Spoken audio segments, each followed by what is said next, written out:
the largest native fruit in America, 3x more nutrition than apples, extinct from every grocery store.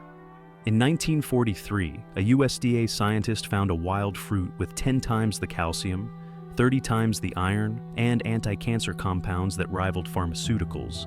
Then the government buried his report. By 1970, it vanished from every grocery store in America, and this is what they did not want you to know. The fruit that fed freedom. In September 1849, a woman running for her life discovered something hanging in the darkness. It tasted like paradise. For 3 weeks, it kept her alive. The same fruit fed Lewis and Clark, George Washington, and millions before them. Then, in 1960, it vanished from every grocery store in America. Not because it failed, because it was too good. She escaped slavery in Maryland and traveled north toward freedom. She moved at night, hid during the day, and when food ran out, survived on what the forest offered. One of those offerings was a fruit most modern Americans have never tasted. It grew wild along the routes to freedom, hanging heavy near riverbanks and forest edges. For 3 crucial weeks every September, it provided calories, nutrition, and hope. The pawpaw, North America's largest edible native fruit. It tastes like a tropical blend of mango, banana, and pineapple with a custard-like texture.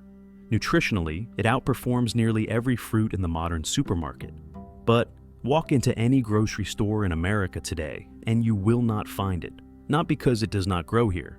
Pawpaw grows wild across 26 states from Florida to Ontario, from Nebraska to New York. Not because it tastes bad. Nearly everyone who tries pawpaw describes it as one of the best fruits they have ever eaten. The pawpaw disappeared because of a single technological shift in the 1940s, one that changed American food forever. We did not stop growing it because it failed. We stopped growing it because refrigeration succeeded. Her name was Harriet Tubman, and 70 years after she ran through those forests, the fruit that saved her life would vanish. Not by accident, by design. And this is the story of how the cold chain ended the most nutritious fruit in North America. But the real question is not how it disappeared. The question is, who wanted it gone? The archive opens. The archive opens in the forests of pre-Columbian North America. Long before grocery stores, long before cold chains, a fruit grew that needed no permission to feed millions. Before Europeans arrived, the pawpaw was a staple food for dozens of indigenous nations. The Shawnee had an entire month dedicated to pawpaw harvest. The Powhatan word for the fruit, asimin, eventually became its scientific name. Archaeological evidence from Russell Cave in Alabama shows pawpaw seeds dating back 8,000 years. Indigenous communities did not just forage pawpaw, they cultivated them, they spread them, and they planted the best trees near their settlements. When Hernando de Soto traveled through the Mississippi Valley in 1541, his chronicler documented Native Americans growing pawpaw in managed groves. This was not wilderness food, it was agriculture.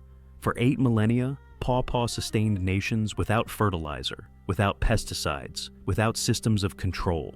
The trees returned every year. The fruit fed communities without asking permission.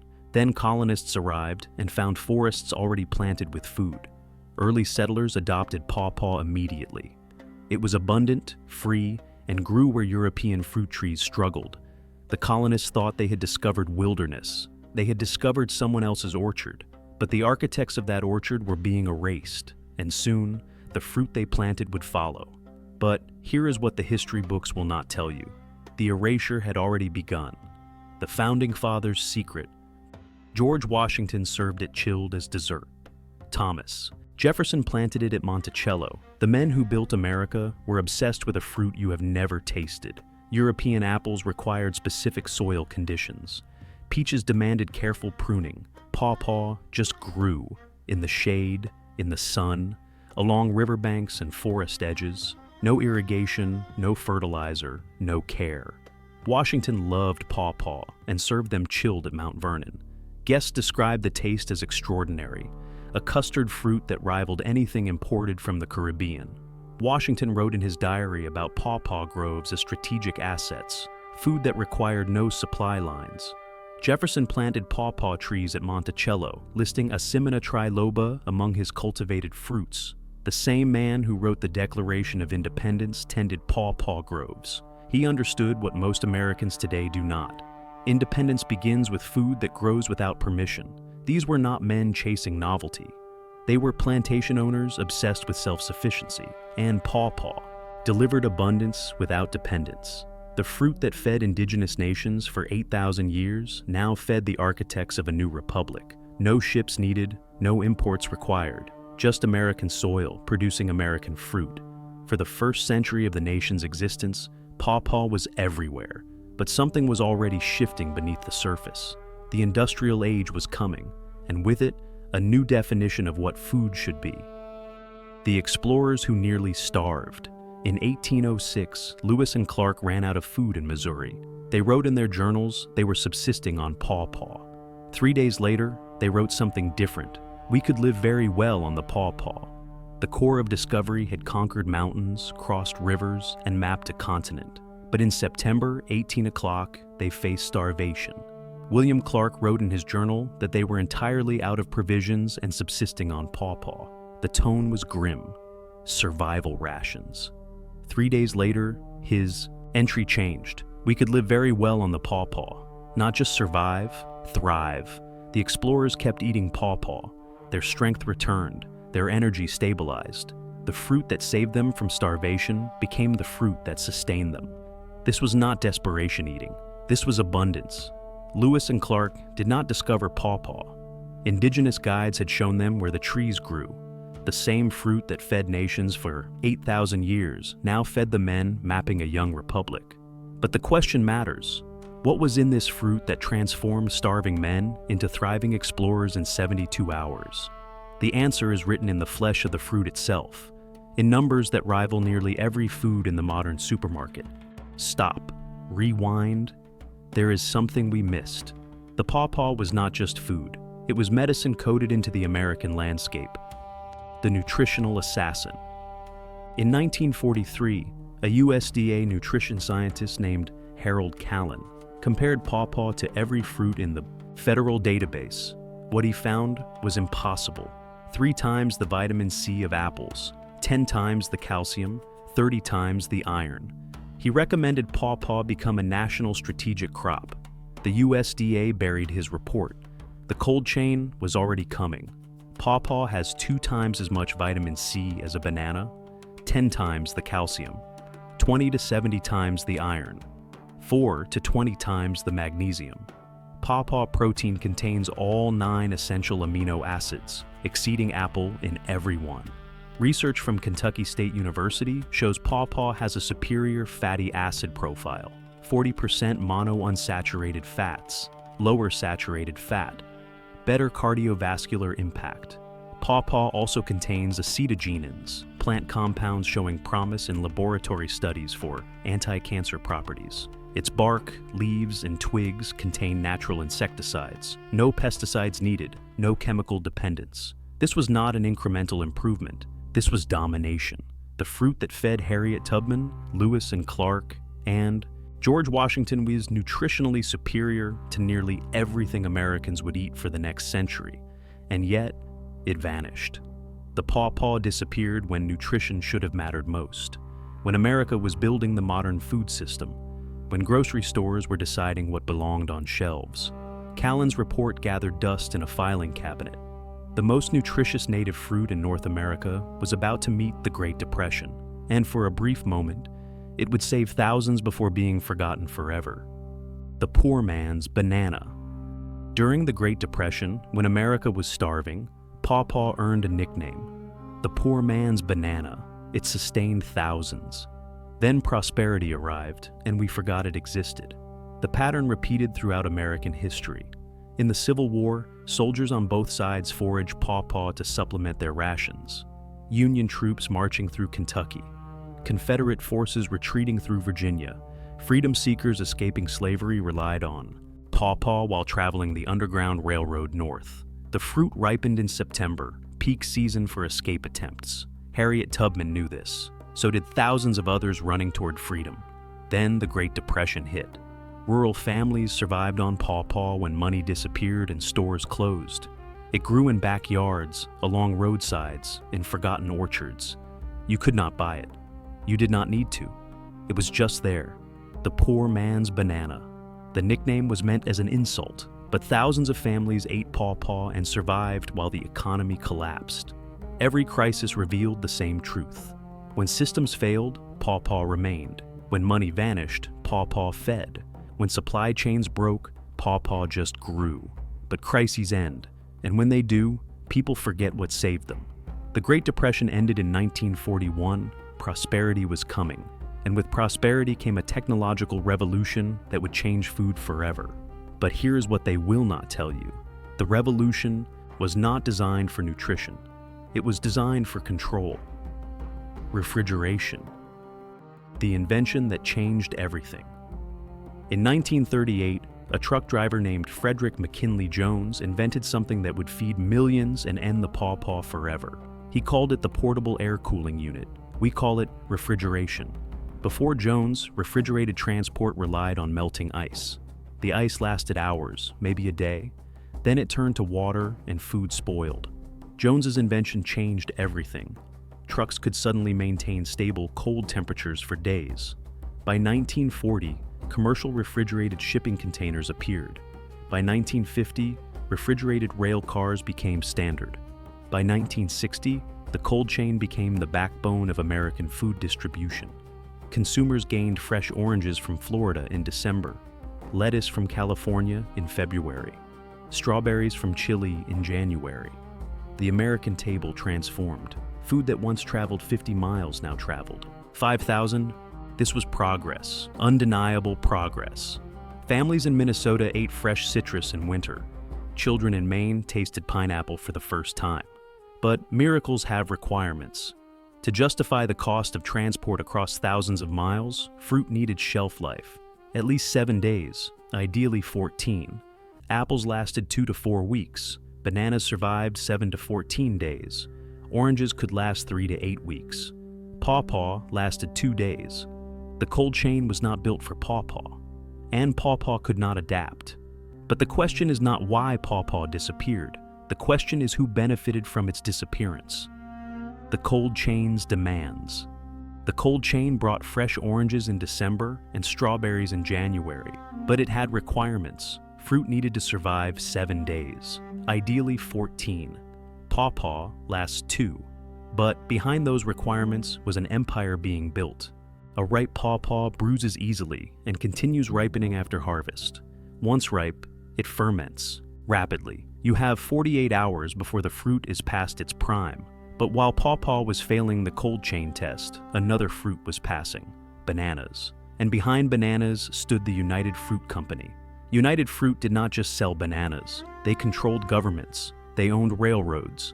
They built the refrigeration infrastructure that would define American food for a century. In 1954, they overthrew the democratically elected government of Guatemala to protect their banana plantations. The cold chain was built for bananas, and bananas were built for the empire. The cold chain demanded predictability. Harvest on Monday, ship on Tuesday, arrive Wednesday, reach stores Thursday, sit on shelves through the weekend, still look perfect under fluorescent lights. Pawpaw could not meet a single requirement. It ripened unevenly. It bruises if handled roughly. It ferments if stored too long. And it looked imperfect. Knobby skin, irregular shapes, brown spots within. Hours. But this was not pawpaw's failure. This was the system selecting for control, not nutrition. For corporate profit, not community abundance. This is not a flaw. Pawpaw's short shelf life is not a design flaw. It is biology.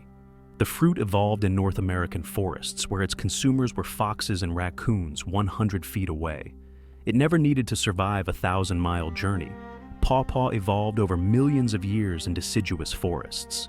Its consumers were local: foxes, raccoons, opossums, black bears. These animals traveled short distances. They found ripe fruit, ate it, and dispersed the seeds within miles. 100 feet from tree to animal. That was the design requirement. The pawpaw met it flawlessly. But in 1950, the American food system stopped being local. Grocery chains centralized. Distribution centers emerged. The average distance from farm to table exploded from 50 miles to 1,500 miles. The system demanded fruit that could survive the journey. Pawpaw could not. But this was not pawpaw's failure. It was the system's incompatibility.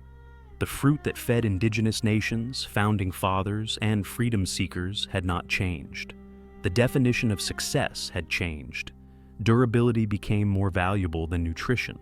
Shelf life became more important than taste. Appearance under fluorescent lights became more critical than vitamin content. The cold chain was selected for transport, not nourishment. And pawpaw, built for abundance within 100 feet, could not compete with bananas built to cross oceans. The fruit had not failed. The system had moved on without it. And in 1960, that system made a decision that would seal pawpaw's fate. Dropped by logistics. Pawpaw was not banned by decree. It was not outlawed by conspiracy. It was dropped by logistics. And in 1960, one grocery store meeting erased 20 native crops from American tables. In 1955, Safeway's head product buyer, Robert Knowles, held a meeting in Oakland, California. The agenda was simple: standardize the produce department. Only fruits with 14+ days shelf life would be stocked. Only fruits that looked identical would be accepted. One meeting.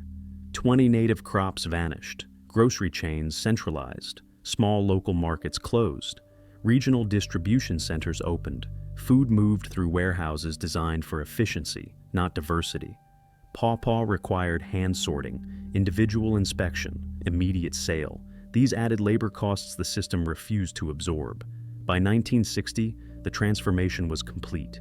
Bananas from Ecuador filled American grocery stores. They traveled 2,000 miles. They required refrigerated ships, trucks, and warehouses. They arrived green and ripened on schedule. Pawpaw grew in American backyards. It required no ships, no refrigeration, no fuel. The system was selected for durability, not nutrition, for control, not abundance, and the fruit that sustained native. Americans for 8 millennia vanished from commerce. Not because it failed, because logistics decided it was inconvenient. By 1970, an entire generation had never tasted pawpaw. The most nutritious fruit in North America had become invisible. But in Kentucky, one man refused to let it stay that way. What we lost.